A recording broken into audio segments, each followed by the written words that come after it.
If you want to delete other storage files and free up space in something to improve performance, so first of all, open up your My Files section.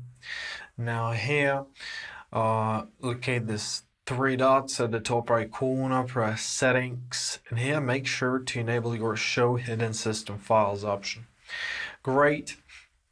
Now let's go back and let's press Analyze Storage. So here you'll see your trash icons, here you'll see your duplicate files and large files. So go through duplicate files.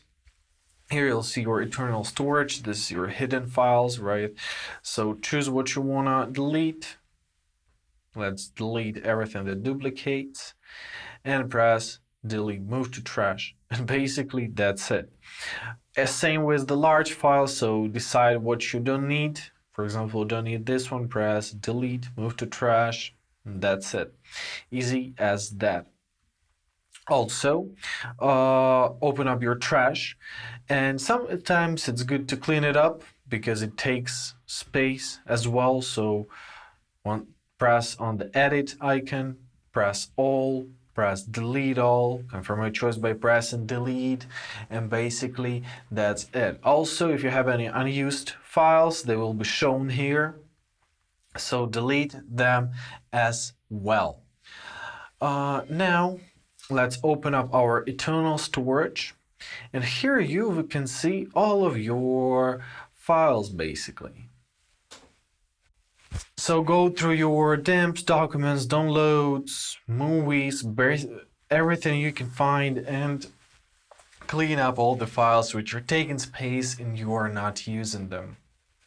Easy as that. Also, you can delete some backup files if you have them, and once again you are not using them, and so on and so forth.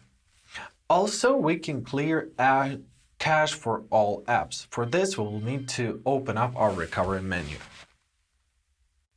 So to do that, first of all, we will need to plug in our phone to a computer or to charger. It will work as well.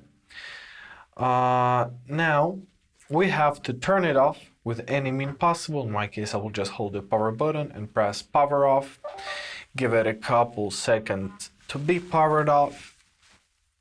Alright, after it powered off, now we're to hold our power button right here, our volume down button, and our Bixby button. So 3 buttons at the same time. Let's do this. Now hold them until you will end up in recovery mode. So as we've entered it, we can navigate through it using the volume down and volume up buttons. So find your white cache partition. Now confirm your choice by pressing a power button. Now press yes. And after it was rebooted, now let's press reboot system now. And basically that's it. I hope this video is helpful. Thank you so much for watching. Have a great day, and please consider subscribing to our channel.